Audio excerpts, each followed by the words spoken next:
أهلا فيكن. بما أنه العيد صار على الأبواب فحبيت حضر لكم وصفة بيتي فور أكتر من رائعة. حتحضروا أفخم وألذ بيتي فور بتبيضوا فيه وشكن قدام ضيوفكن بمكونات كتير اقتصادية موجودة عنا بالبيت وبخطوات كتير بسيطة. ما بتاخد معكم أي وقت أو تعب. حتحضروا تشكيلة بيتي فور ولا أروع، هش وكتير لذيذ. بتمنى الوصفة تعجبكم وتحبوها، ويا ريت ما تنسوني من اللايك والشير، وخلونا ننتقل سوا لطريقة التحضير.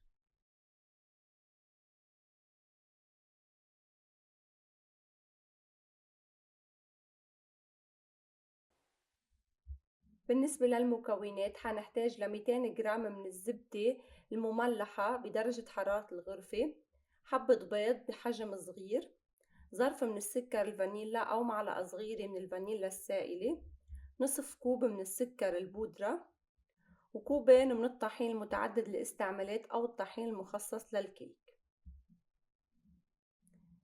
بالعجانة بدنا نوضع أول شي الزبدة، ومثل ما قلنا لازم تكون عنا طرية بدرجة حرارة الغرفة.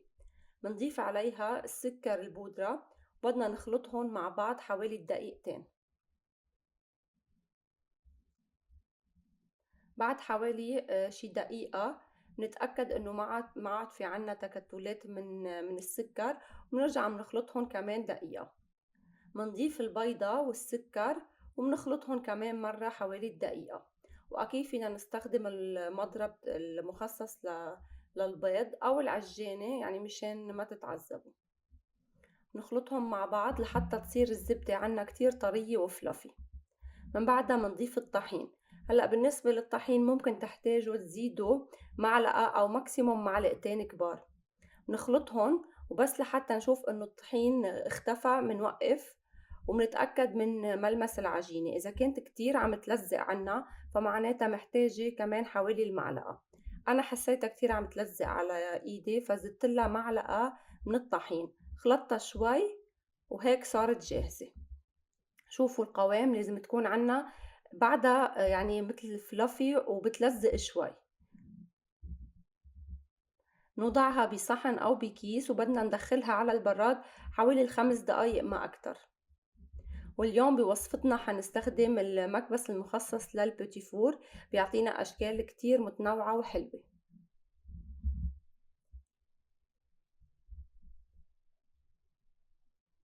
بنوضع العجينة ومنبلش نشكل. كرمال هيك العجينة ما لازم تقعد عنا بالبراد يعني ماكسيموم 7 دقايق، لأنه من بعدها بتصير بتعذبنا ما بتقعد تنزل. منشكلها على حسب ذوقنا والأشكال يلي موجودة. وقبل ما تدخل الصواني على الفرن لازم كمان ندخلها على البراد حوالي 10 دقايق، وخصوصي إذا الجو كان شوب.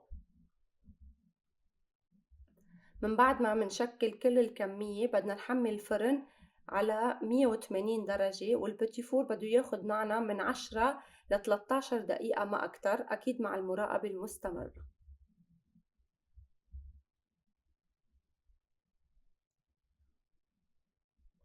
وطلع عندي بهيدا الشكل.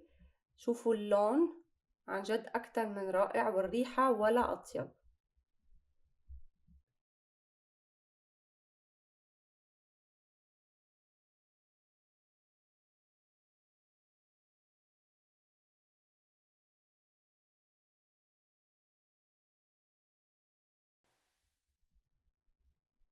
حبيت فرجيكم البسكوتة عن قريب أو البيتي فور.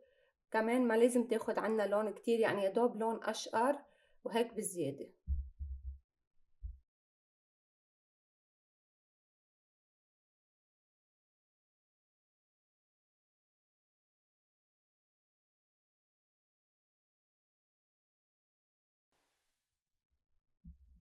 صفيت الأشكال يلي مثل بعضهم فوق بعضهم حتى بعدين يسهل عندي التزيين. وكمان كنت عاملة قبل بيتي فور على نكهة الكاكاو، نفس المقادير تماما، ولكن منشيل معلقتين من تاني كباية من الطحين ومنوضع محلهم معلقتين كبار من الكاكاو.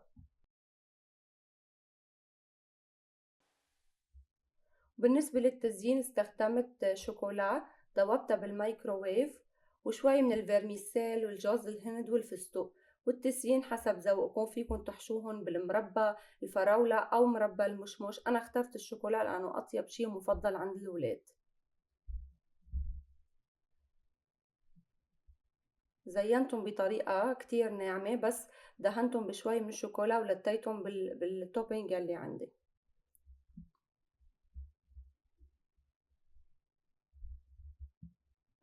عن جد وصفة بيتي فور كتير ناجحة، حتزبط معكم من أول مرة وحتطلعوا بيتي فور مثل المحلات وأطيب، كتير هش وبيدوب دوبان بالتم.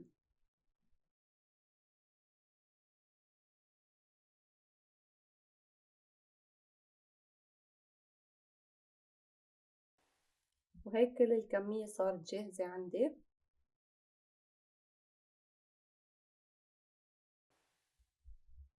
بتمنى تكون الوصفة عجبتكم وحبيتوها، وانطروني دائما بوصفات بعد أحلى وأطيب. يلا سلام.